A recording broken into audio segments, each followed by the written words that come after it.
Hey YouTube, Ricky Robert here, and today I'm going to be setting up the Supernova Woo GM.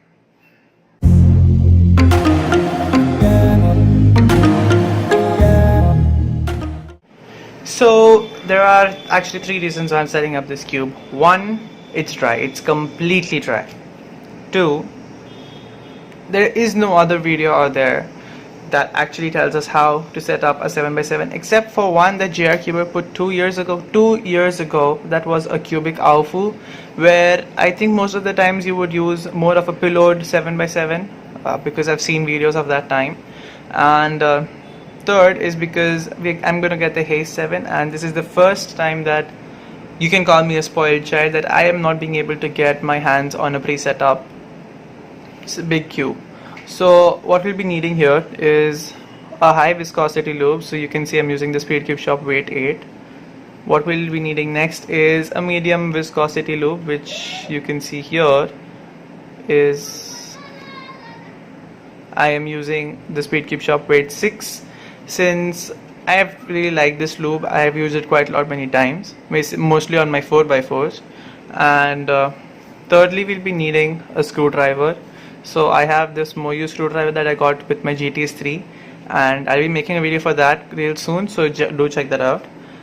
Next, what we will be needing is to remove all these pieces, which is basically two of these parts, two of these centers or rather edges, and the corner, plus four of these centers, because if I don't do that, they'll all just fall out automatically.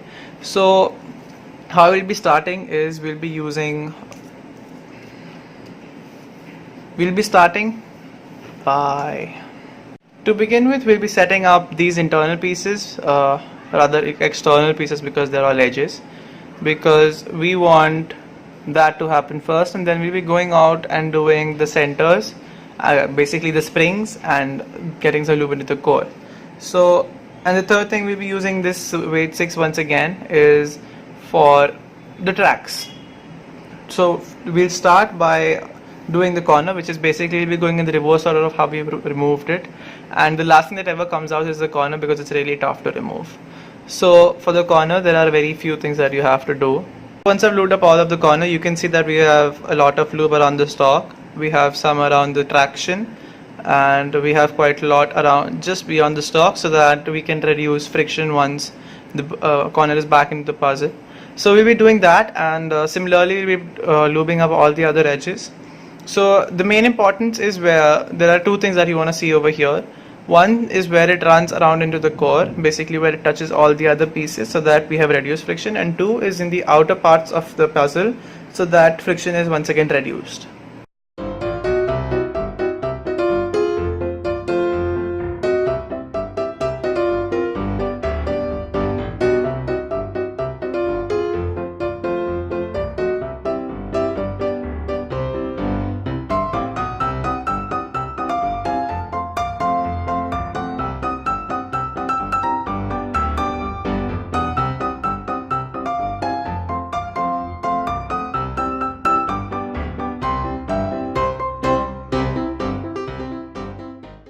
So now that we're done with applying the loop all the way on the insides of this puzzle, let's go ahead and spread it out and see what changes it makes. So we're going to start with just the outer layers and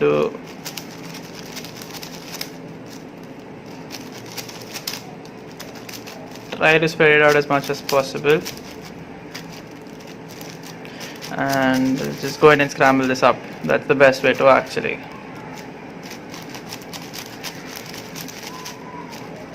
spread as much as lube possible.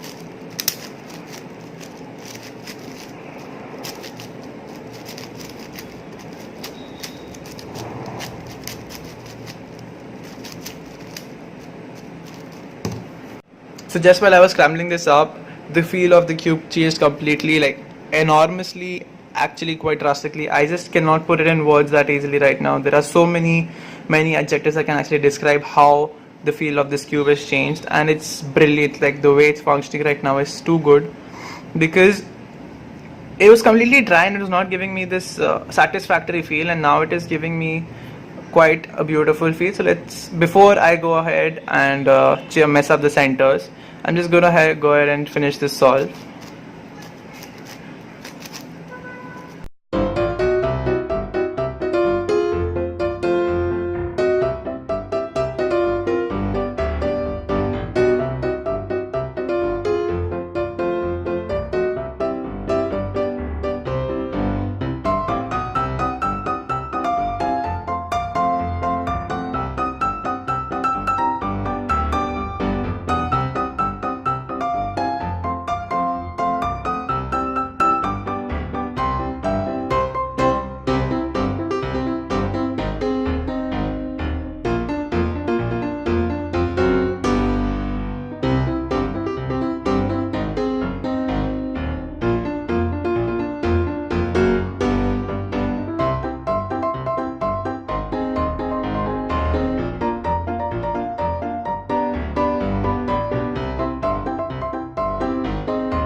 So after one terrible solve and 6 minutes later, I'm back here with this cube, and I'll try to explain how it feels now. Basically, it's become quite quieter than before. It was really very cracky, like it had this very sandy feel, and I'm very happy that the first part of my setting up this cube has worked out. Now there's nothing much left. Actually, there was two parts of it combined in one, because I was gonna set up the tracks different like separately, but I did it in the first part itself. So all we are left with is to correct the tensions and find better tensions, plus just reduce friction along with moving of each layer by lubing every screw.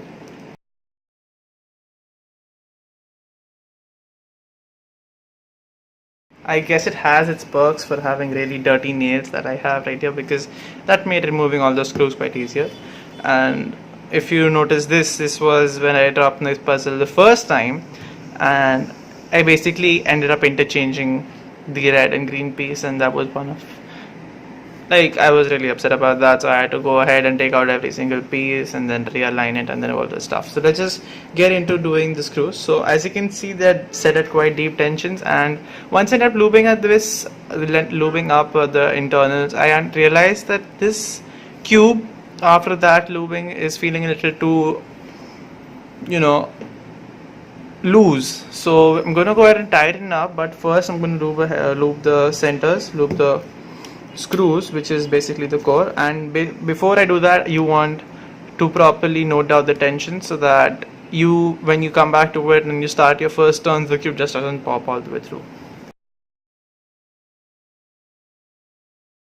So as you can see, that is one really long screw, but I expected something a little bit longer, and I think this is still good enough. What we are going to be lubing is let me just remove that spring so I can show it better to you. We're going to be lubing around this area, which is basically where most of the coil of the screw is located, and a little bit above it, so that we have reduced friction and reduced noise when we turn the cube.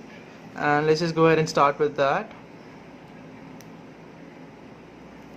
Here you can see I'm using the weight 8 because I want this loop to last longer. And basically, once you lube the core with a very thick, very high viscosity lube, it just doesn't get out that easily. It stays in there for a long time. And how that actually helps is, well, you don't have to lube your core again and again and again on really too frequently. So that's a really big plus point for using a high viscosity lube.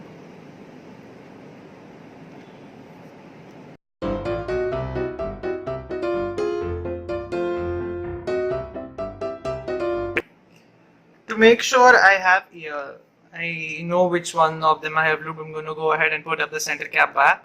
so that if because I'll be changing the tensions, I can come back and remove the center caps, because if I forget which ones I have done, it's going to be a real big mess.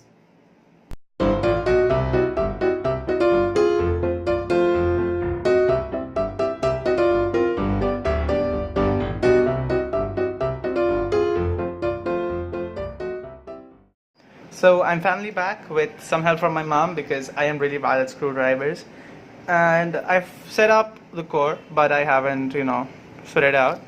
So let's see how the tensions have worked out, and just to make sure we have even tensions, I have basically screwed it down all the way to how tight it can be, and let's see if it turns.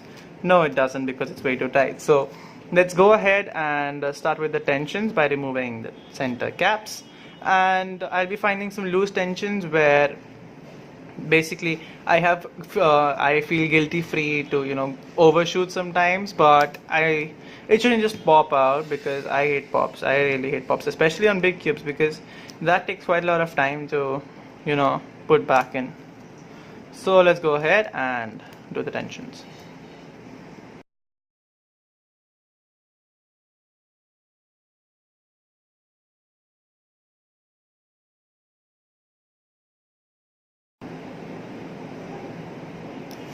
So I believe that's good even tensions, and let's see how. Okay, let's check for pops, and I think that was a center cap. So the caps of this cube are actually quite flimsy, you can say. Basically they tend to pop up quite easily, so let's just tighten those up once again. And yeah, let's check for pops, and those mostly occur, and as you can see, that's a tremendous one. So let's go ahead and give this cube 1 foot turn back into tightening.